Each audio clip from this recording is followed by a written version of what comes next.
kepada kita untuk membayar zakat, zakum amwalakum bi zakat. Bersihkanlah hartamu dengan zakat, karena sesungguhnya zakat itu adalah sebagian milik orang lain. Di dalam harta atau penghasilan kita, tidak semuanya milik kita, sebagian adalah milik orang lain. Apabila kita tidak mengeluarkan milik orang lain tersebut, maka hukumnya haram kita untuk memakan atau menikmati. Masyiral muslimin rahimakumullah. Allah berfirman, ya ayuhan nas inna khalaqnakum min dzakarin wa unsa wa ja'alnakum syu'uban wa qabaila lita'arafu inna akramakum indallahi atqakum. Wahai manusia, sesungguhnya kami menciptakan kamu dari seorang laki-laki dan seorang perempuan dan menjadikan kamu berbangsa-bangsa dan bersuku-suku supaya kamu saling mengenal. Sesungguhnya yang paling mulia di antara kamu di sisi Allah adalah orang-orang yang bertakwa di antara kamu.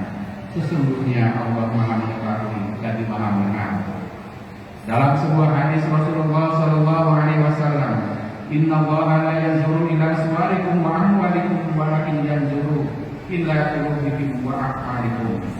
Sesungguhnya Allah tidak melihat atau memandang bentuk fisik dari hartamu, tetapi memandang hati dan perbuatan.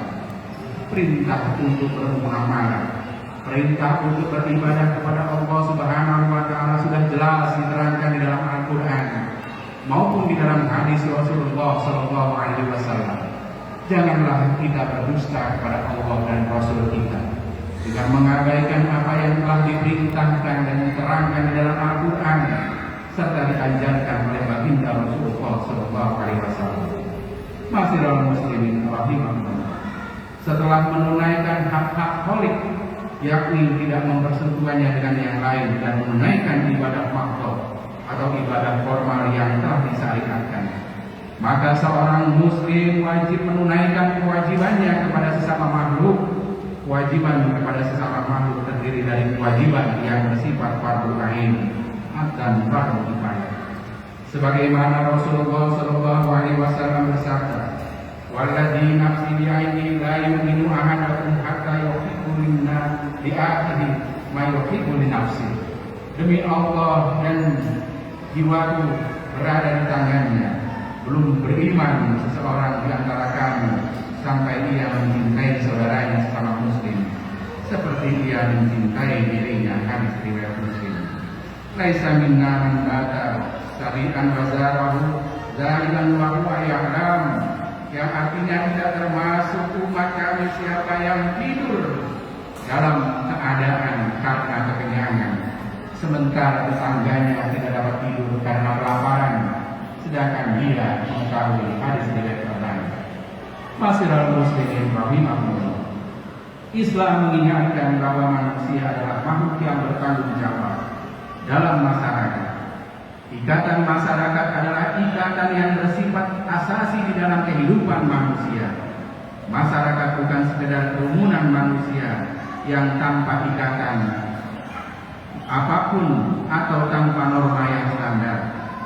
Dikala ikatan masyarakat sudah putus, maka masyarakat akan menemui kerusakan disebabkan pribadi-pribadi sudah menjadi liar dan berbuat semaunya terhadap sesama manusia. Masyiral muslimin rahimakumullah. Al-muslimu man salimal muslimun min lisanihi biyadihi. Salah satu bentuk bermuamalah kepada sesama manusia adalah jika seseorang disebut muslim yang baik adalah tatkala orang-orang Islam lainnya selamat dari gangguan lidah dan tangannya, perbuatan atau perbuatan kita. Hadis riwayat Bukhari dan Muslim. La yarhamullahu man lam yarhamun nas. Allah tidak akan menyayangi siapa yang tidak menyayangi manusia lainnya. Hadis riwayat Bukhari dan Muslim. Masyiral muslimin rahimakumullah. Maka marilah kita muamalah kepada manusia dengan berbuat kebaikan kepada siapapun yang ada di sekitar kita. Jangan kita mengabaikan, jangan kita tidak peduli dengan mereka bahwa sesungguhnya kehidupan di dalam dunia ini harus seimbang juga dalam urusan akhirat. Tidak kita bisa hanya mengejar kesolehan pribadi, tetapi kita juga diperintahkan untuk mengejar kesolehan sosial. Masyiral muslimin rahimahullah. Profesor Dr. Ahmad Salami, mantan guru besar Kairo University, dalam bukunya Masyarakat Islam mengemukakan prinsip sosial dan non-Islam untuk membangun masyarakat yang berakhlakul karimah. Masyarakat yang berakhlakul karimah yang diajarkan oleh baginda Rasulullah Shallallahu Alaihi Wasallam tentang prinsip-prinsip hidup bermuamalah kepada sesama manusia, khususnya kepada sesama muslim. Kita dilarang sesama muslim untuk tidak boleh memandang hina kepada orang lain. Seorang muslim tidak boleh berburuk sangka dan tidak boleh mencari-cari kesalahan orang lain. Islam menyerukan dalam persatuan dan kesatuan. Islam tidak mengajarkan perpecahan di antara sesama manusia. Islam menyerukan agar membayarkan amanat, menepati janji sesuai dengan apa yang telah diperintahkan oleh Allah Subhanahu wa taala. Islam melarang kita mempunyai hati yang hasad, iri hati, sombong dan takabur. Islam melarang seorang muslim mencari atau mengejar aib orang lain sementara dia tidak sadar bahwa pribadinya banyak kesalahan. Islam menyuruh berlaku adil dan membenci penganiayaan.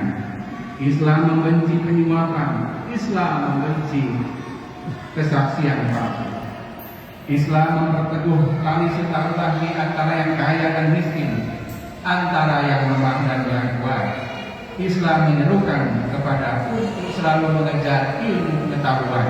Seorang muslim diperintahkan untuk kuat dan cerdas. Islam mewasiatkan agar orang baik, agar kita harus baik pada tetangganya, dan Islam menyerukan agar orang harus saling tolong-menolong dan mementingkan orang lain. Dengan demikian, bahwa sesungguhnya jelaslah ajaran-ajaran Islam dalam keberagamaan mempunyai korelasi positif dengan sikap dan amal baik terhadap sesama manusia. Atau kata lain, ketakwaan harus tercermin dalam perilaku sosial. Masyiral muslimin rahimahullah.